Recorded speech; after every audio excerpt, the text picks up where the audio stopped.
Well, it took some time, but here we are finally. Had to wait for a reload since it was sold out all over the place, but now got it in, and as you can see, the skimping on the packaging remains the same. I'm talking about Eofauna, and this is the Tyrannosaurus Rex. Let's see if she was worth the wait.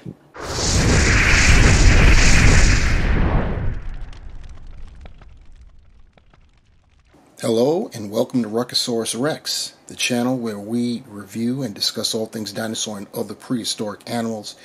How are you guys doing? I'm doing well. One of the reasons I'm doing well, you see it right in front of you. I've been talking about this for a few months now, and the pain is finally over. The wait is over. We have got Sue, the Tyrannosaurus Rex, basically the model that is based off of Sue, the Tyrannosaurus Rex, from Eofauna. Finally got her, and I am very elated. Got her out of the packaging now. You see, you saw from the opener that she came in plastic wrap, cellophane wrap. That's how Eofauna does. They don't spare any expense on cardboard packaging. You don't get that, so you just get them in a cellophane bag. We do get a plastic base to keep the legs from warping, usually given to us on bipedal, but I believe they also do it on quadrupedal figures as well. But you appreciate that they've done that. We also get, which is attached to the model, we get a card that has some imagery, some artwork of a Tyrannosaurus Rex in a natural locale, and then you have there at the bottom some info and a comparison with human beings of a Tyrannosaurus Rex. So that's cool. We also get, with this model, a base. We get a base. So I'm pretty excited about that. I can already see the pegs through the base. So that is cool. So let's get our girl Sue out of that plastic prison that she's in. And now we've got our girl Sue out of her prison, her plastic stand prison, and on our rotating base. And you see the coloration that we have there. It's definitely different. I'm not here to say I like or dislike. I mean, I technically am here to say that. Different. I think it's pretty cool. I do not dislike it, I can tell you that. But it is different in terms of the coloration. I do like the totally darkened skull, and that same coloration flows down the back of the model, and then we have like an orange, gold, orange, whatever kind of coloration. Gets lighter and lighter, and then it's basically just two colors, which is cool. Looks pretty nice. And once again, this is based on Sue, the Tyrannosaurus Rex, which up until recently was purported to be the largest specimen, Tyrannosaurus Rex specimen on record, and she's been supplanted by Scotty. She does still hold the record as the most complete at over 90%. So we have a very good idea of what Tyrannosaurus Rex looked like back in the day. Sue was discovered in South Dakota. We don't know what the gender really is. She was called Sue because the person that discovered it, Sue Hendrickson, her name is Sue, so it was named after her for that. The specimen comes in at a little bit over 40 feet long. They round it off to about 40.3, 40.5 feet long, and about 13 feet high at the hips. And this model is 13 inches, 13.3 inches to be precise, putting it right there at that 135 scale for sure. And right in there, yeah, she's pretty close to accurate, I would think. I didn't actually do my calculations, and I won't even lie thinking about it. When I get her off the rotating base, I'll let you know how accurate Sue is. In this case, it's even, you know what I'm saying, it's even more pertinent on how accurate it is because it is based off of Sue. So we know exactly how large, how long Sue was. So let's see if this model can actually, you know, mimic that. We'll see. All right, we've got Sue up close, and I did take the time out to do the calculations. And even though this model is based off of Sue, it is not accurate in terms of length. When you calculate out the 13.3 inches, it comes out to just under 39 feet, representative of a Tyrannosaurus Rex at you know, a living one. So this model comes in a little bit shorter than the all true Sue, the Tyrannosaurus Rex, but it's still a very nice model.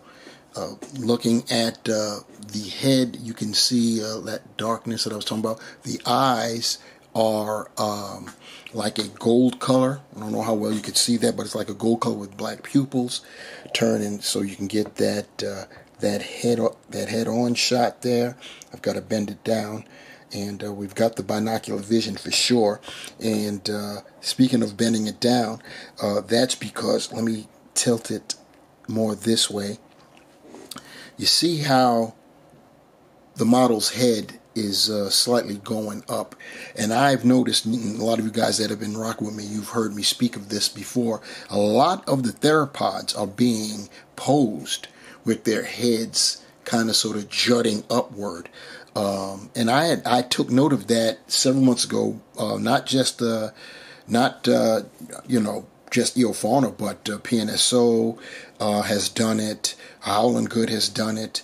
A couple other companies have done it too, with several different species of theropods. And I believe, you know, I checked out some birds and just like was observing them walking.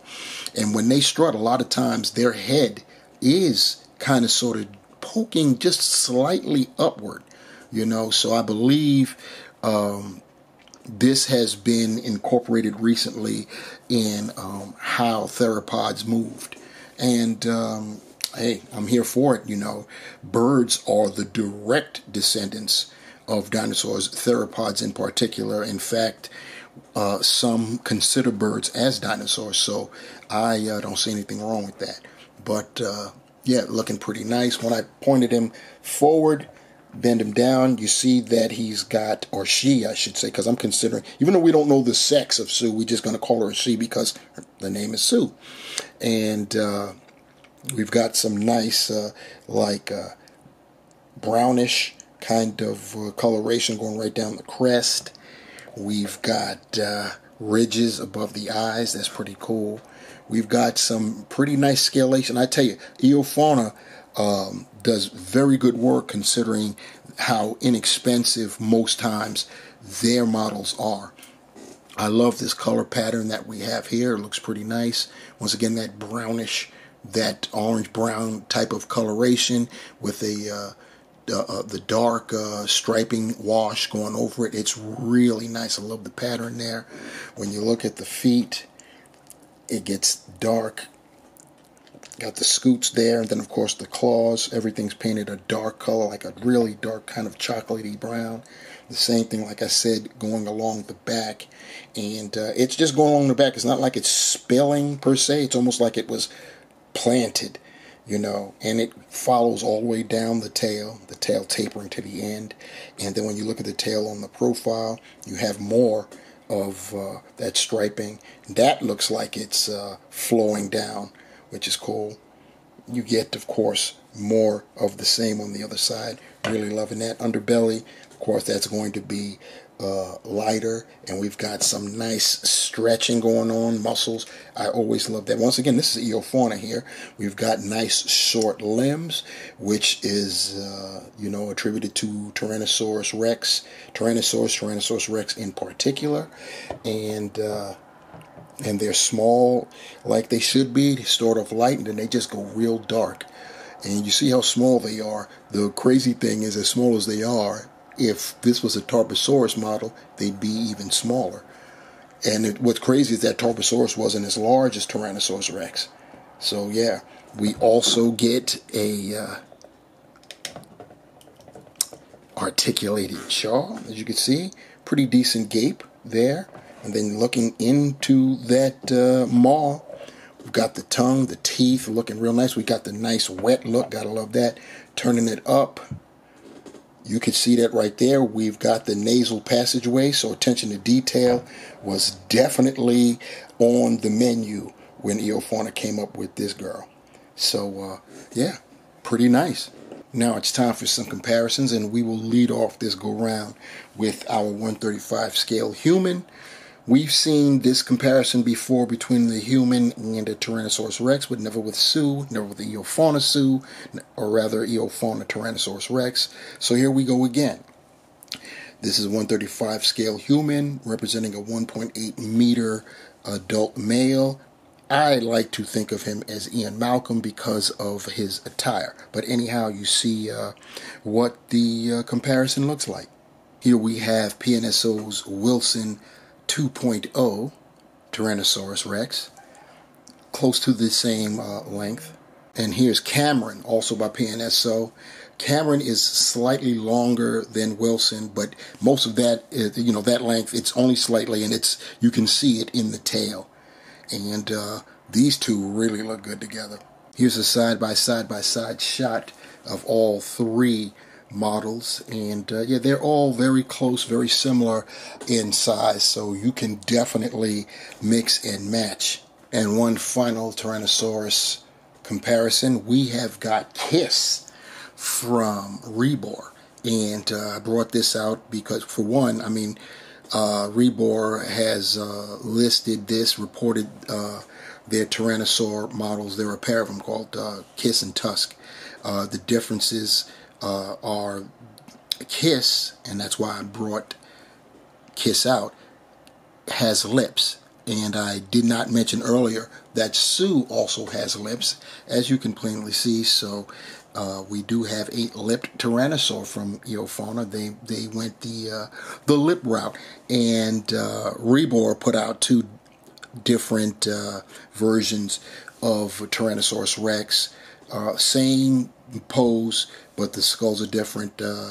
This one, Kiss, has got lips, and then Tusk is lipless, kind of like what we're used to seeing from PNSO. Though I think that they are undergoing a change in philosophy when it comes to that. But you can kind of sort of see how much larger the Rebor version of Tyrannosaurus is compared to the Eofauna. And here they go side by side, so you can really see how much the Rebor version outclasses the Eofauna, and quite frankly, just about any other 135 scale Tyrannosaurus Rex you can think of. For our closing shot, we've got Sue on her stand. I could tell you that she fits snugly on the stand. She's got peg holes in her feet, and you saw at the beginning when I revealed the stand that there are a pair of peg holes on it. And the feet do fit snugly on it, so you don't have to worry about it being loose, rattling loose, her tipping over, or anything like that. And her articulated jaw is pretty tight too, so I'm happy about those two things when it comes to this model, as I am overall with the model. This is Eofauna Sue. I love the coloration. Now I'm saying I love it. Before I was like on the fence one way or the other, but I'm liking this coloration. The more I was doing this review, the more it started to appeal to me. So I like this coloration. It's different. I think it's creative. It's pretty nice. I love the dark skull pretty intimidating.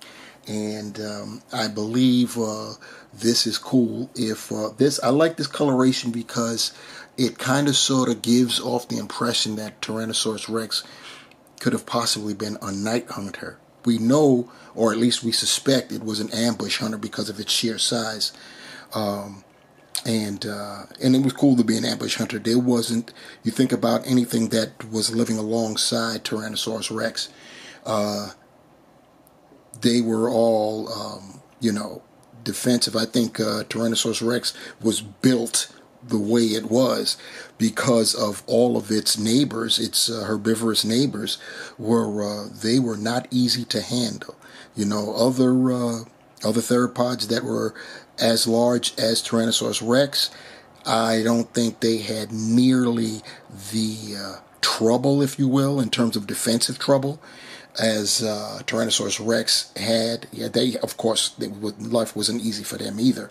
It was no picnic for them either, but I think Tyrannosaurus was as massive as it was, not just as long, but as massive, because it was built for power. It needed to be powerful to take on the likes of Ankylosaurus, to be able to take down an Edmontosaurus, which is, one of the largest hadrosaurs. Edmontosaurus was no joke when it came to size. So, it wasn't going down without a fight, despite not having any weapons. Its size was its weapon. And then, of course, last but certainly never least, we're talking about Triceratops, So, Tyrannosaurus Rex did not have an easy time of it, and I believe it earned its name as king of the dinosaurs. What do you guys think? Let me know down below what you think about this model by Eofauna. Was it worth the wait? It took me a minute to get it, but I got it. Let me know what you think down below. We have a couple of other models on the way. We've got a Satiana. I think that's how I pronounce it. I think I didn't pronounce it wrong. But it's an Ankylosaurus from Mongolia. We've got that on the way, courtesy of Howlin' Good, of course, the herbivores. And from PNSO, of course, we've got a theropod on the way. We have got Baryonyx, one of my favorite dino names. If it ends in X, you could best believe I'm in love with it. Anyway, I love you guys. Speaking of the love, thanks for rocking with me. And until next time, take care.